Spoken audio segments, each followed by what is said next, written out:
MCD चुनाव में BJP की शानदार जीत हुई। आम आदमी पार्टी दूसरे नंबर पर और कांग्रेस तीसरे नंबर पर रही। तीनों एमसीडी में बीजेपी कुल 179, आम आदमी पार्टी को 44 और कांग्रेस को 34 सीटें। नॉर्थ एमसीडी में बीजेपी 67, आम आदमी पार्टी 17 और कांग्रेस 14 सीट पर अभी आगे चल रही है।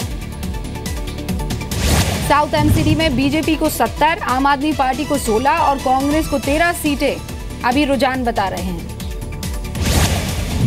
ईस्ट एमसीडी में बीजेपी 42, आम आदमी पार्टी 11 और कांग्रेस 7 सीटों पर आगे चल रही है। जीत पर अमित शाह का बयान आया है। कहा, जनता ने बहानों और आरोपों की राजनीति को नकार दिया है। पीएम मोदी की विकासशील राजनीति के समर्थन में वोट दिया है लोगों ने। ईवीएम पर अमित शाह ने केजरीवाल को दिया जवाब। कहा, 2015 में इन्हीं मशीन के जरिए चुनाव जीती थी आम आदमी पार्टी। एमसीडी चुनाव में बीजेपी की जीत के बाद बोले सुब्रमण्यम स्वामी। कहा, आम आदमी पार्टी आरोप लगाने में तेज है, ईवीएम में धांधली हो ही नहीं सकती। हार के बाद मनीष सिसोदिया का बयान। कहा, दिल्ली में ईवीएम तो राजस्थान से क्यों मंगवाई गई मशीनें। बीजेपी की जीत पर दिल्ली के मंत्री गोपाल राय ने कहा, यह मोदी लहर नहीं, ईवीएम की लहर है।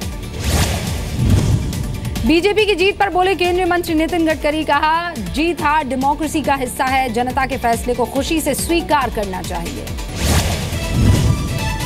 पीएमओ में राज्य मंत्री जितेंद्र सिंह का अरविंद केजरीवाल पर निशाना। कहा, आम आदमी पार्टी के लिए अब लंबे वक्त तक खराब रहने वाली है ईवीएम। एमसीडी चुनाव में करारी हार के बाद आम आदमी पार्टी के दफ्तर के बाहर सन्नाटा है। चुनाव पर दिल्ली के मंत्री कपिल मिश्रा ने कहा, जनता की आवाज भगवान की आवाज है। एमसीडी चुनाव में आम आदमी पार्टी की करारी हार पर बोले अन्ना हजारे। कहा, मेरे बताए रास्ते पर नहीं चले केजरीवाल। बीजेपी ने जीत को सुकमा के शहीदों को समर्पित किया। बड़े बड़े पोस्टर्स लगाए गए हैं। केजरीवाल पर दिल्ली बीजेपी अध्यक्ष मनोज तिवारी का तीखा हमला। कहा, मानसिक तौर पर बीमार है मुख्यमंत्री। मनोज तिवारी ने कहा, आम आदमी पार्टी का आत्मचिंतन करना आज की तारीख में जरूरी हो गया है। एमसीडी चुनाव में बीजेपी की जीत को शाहनवाज हुसैन ने बताया देश का मूड। कहा, केजरीवाल ने दिल्ली वालों को धोखा दिया है। आम आदमी पार्टी के पूर्व नेता मयंक गांधी का एमसीडी चुनाव पर बयान। कहा, चुनाव के नतीजे बीजेपी के समर्थन में नहीं बल्कि आम आदमी पार्टी के विरोध में है। बीजेपी की जीत पर बोले प्रोफेसर विजय मल्होत्रा। नैतिकता के आधार पर इस्तीफा दे देना चाहिए केजरीवाल को। बीजेपी नेता रवि किशन ने जीत का श्रेय पीएम मोदी को दिया। कहा, यह सच्चाई और ईमानदारी की जीत है। केंद्रीय मंत्री विजय गोयल ने भी मांगा केजरीवाल का इस्तीफा। कहा, भाषा का ध्यान रखे केजरीवाल। श्याम जाजू ने बीजेपी को बताया राष्ट्रवादी और देशभक्त पार्टी। कहा, एमसीडी चुनाव में लोगों के भरोसे की जीत हुई है। अजय माकन के बाद कांग्रेस में एक और इस्तीफा। दिल्ली में कांग्रेस के प्रभारी पीसी चाको ने पद छोड़ने की पेशकश की। हार की जिम्मेदारी लेते हुए दिल्ली कांग्रेस अध्यक्ष अजय माकन ने इस्तीफे की पेशकश की। कहा, आम कार्यकर्ता की तरह काम करता रहूंगा। अजय माकन ने कहा, दिल्ली में कांग्रेस की वापसी हुई है। पिछले चुनाव के मुकाबले वोट प्रतिशत बढ़ा है हमारा। दिल्ली की पूर्व मुख्यमंत्री शीला दीक्षित ने कहा, हार के लिए अजय माकन जिम्मेदार हैं। कांग्रेस नेता राशिद अल्वी का बीजेपी पर आरोप। कहा, अगर दिल्ली सरकार गिराने की कोशिश अब होगी। अलका लांबा ने आम आदमी पार्टी विधायक के पद से इस्तीफे की पेशकश की। एमसीडी चुनाव में हार की जिम्मेदारी ली। एमसीडी चुनाव में मायावती की बीएसपी का भी खुला खाता। सीलमपुर सीट पर दर्ज की जीत। स्वराज इंडिया के योगेंद्र यादव ने कहा, जनता के जनादेश का हम सर झुकाकर सम्मान करते हैं। पटना के सुकमा में शहीदों के पार्थिव शरीर का अपमान। सीएम नीतीश कुमार के काफिले के लिए रोका गया शव वाहन। श्रद्धांजलि देने भी नहीं पहुंचे सीएम नीतीश कुमार। कल पटना एयरपोर्ट पहुंचा था जेडीयू का सिर्फ एक विधायक। बीजेपी ने नीतीश कुमार को बताया असंवेदनशील। कहा, जनता से माफी मांगनी चाहिए नीतीश कुमार को। नीतीश कुमार का आरजेडी ने बचाव किया है। पूर्व सीएम राबड़ी देवी ने कहा, सीएम को नहीं पता था कि शव वाहन वहां पर खड़ा हुआ है। सुकमा में शहीद बिहार के सपूतों की अंतिम विदाई में उमड़े हजारों लोग। नम आंखों से श्रद्धांजलि दी। सुकमा में शहीद जवानों को यूपी के फिरोजाबाद में भी श्रद्धांजलि दी गई। सैकड़ों ने कैंडल मार्च निकाला। सुकमा हमले को लेकर औरंगाबाद में भी हाई अलर्ट है। सभी थानों को अलर्ट जारी कर दिया गया है। कॉम्बिंग ऑपरेशन भी तेज है। सुकमा हमले पर बीजेपी नेता सुब्रमण्यम स्वामी का बयान, कहा नक्सल प्रभावित इलाकों में इमरजेंसी लागू कर कड़ी कार्रवाई करनी चाहिए। पीएम मोदी से मिले श्रीलंका के प्रधानमंत्री रानिल विक्रमसिंघे। 5 दिन के दौरे पर कल भारत पहुंचे हैं श्रीलंकाई पीएम। कांग्रेस अध्यक्ष सोनिया गांधी और पूर्व पीएम मनमोहन सिंह रानिल विक्रमसिंघे से मुलाकात करते हुए नजर आए। विदेश मंत्री सुषमा स्वराज से भी मिले। पाकिस्तान के विदेश सचिव से मिलेंगे भारत के उच्चायुक्त गौतम बंबावले। कुलभूषण जाधव को लेकर होगी बातचीत।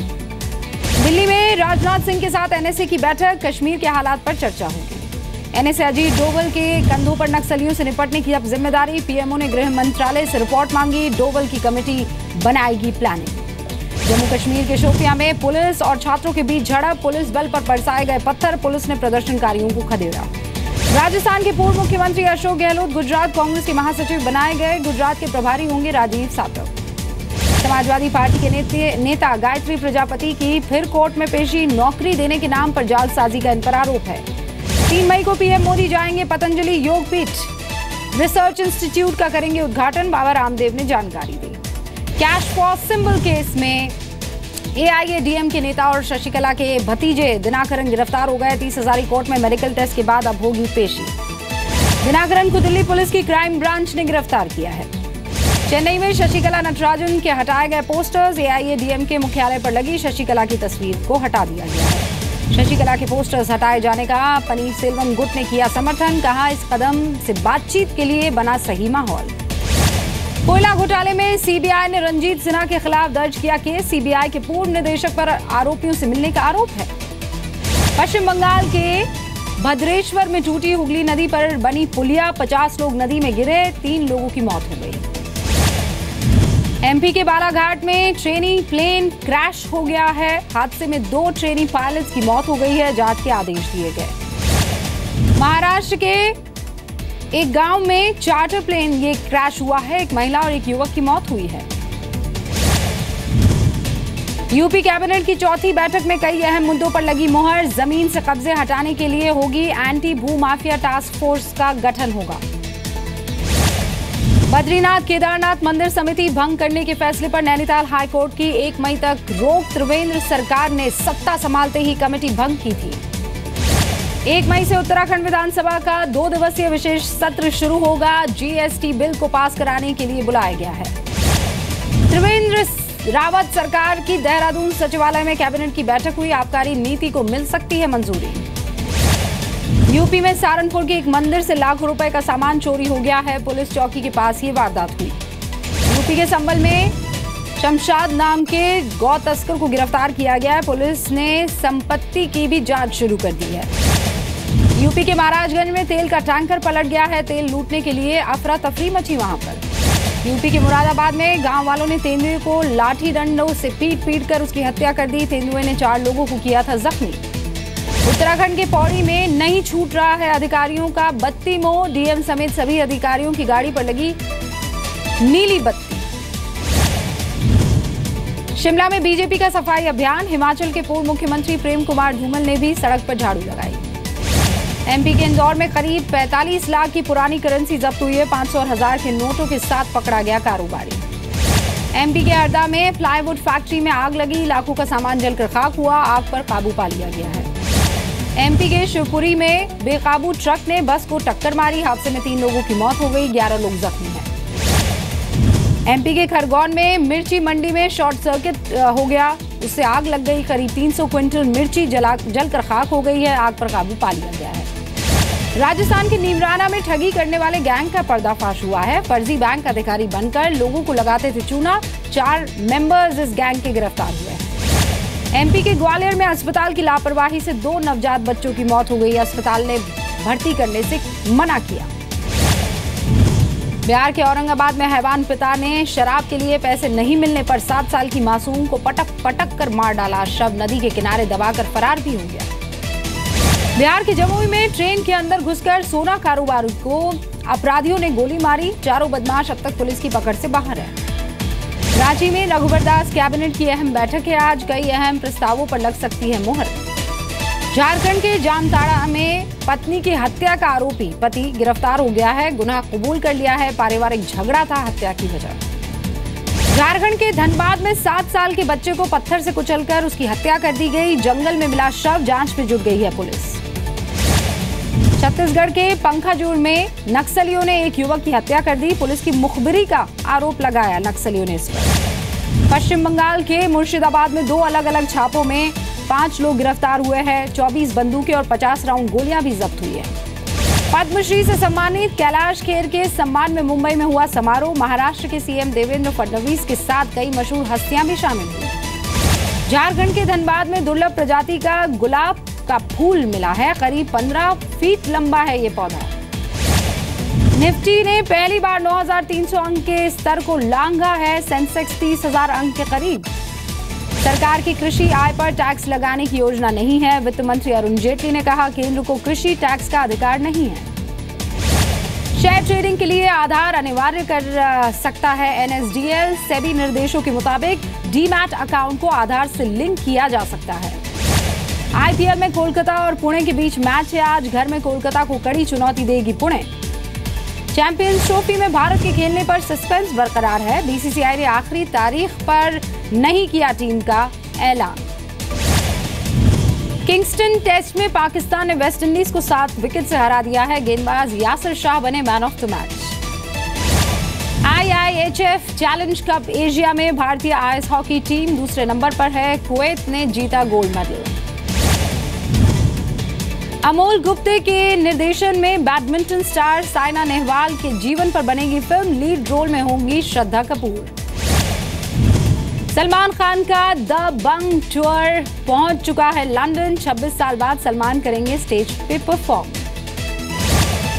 पाकिस्तान के तहरीक-ए-इंसाफ पार्टी के प्रमुख इमरान खान ने पीएम नवाज शरीफ पर लगाए कुछ गंभीर आरोप। कहा, पनामा गेट में मुंह बंद रखने के लिए 10 अरब रुपए देने की पेशकश की थी। उत्तर कोरिया ने बड़े हथियारों के साथ युद्ध अभ्यास शुरू कर दिया है। युद्ध अभ्यास में 300 से 400 विनाशक हथियार शामिल हैं। साउथ कोरिया और अमेरिकी सेना के बीच ये युद्ध अभ्यास हो रहा है। दोनों सेनाओं ने लाइव फायर एक्सरसाइज किया। अमेरिका के लॉस एंजलिस में फ्रीवे से टकराई कई सारी कारें। एक युवक की मौत हो गई। फ्रीवे को किया गया बंद। इराक के मौसूल से सामने आया एक सुसाइड बॉम्बर वीडियो। बॉम्ब धमाके में 3 पुलिसकर्मियों की मौत थी। एनएसए नासा ने फुटबॉल स्टेडियम के आकार वाले सुपर प्रेशर बलून का प्रक्षेपण किया है। न्यूजीलैंड से सफलतापूर्वक प्रक्षेपित किया गया इसे। थाईलैंड में एक पिता ने बेटी की हत्या की। फेसबुक पर ये लाइव भी किया। खुद भी फांसी लगाकर जान दी। ब्राजील में भूमि अधिकारों को लेकर प्रदर्शन। पुलिस ने प्रदर्शनकारियों को खदेड़ा। टर्की का इराक में कुर्दिश लड़ाकों पर हमला। हवाई हमलों में 18 लड़ाके मारे गए।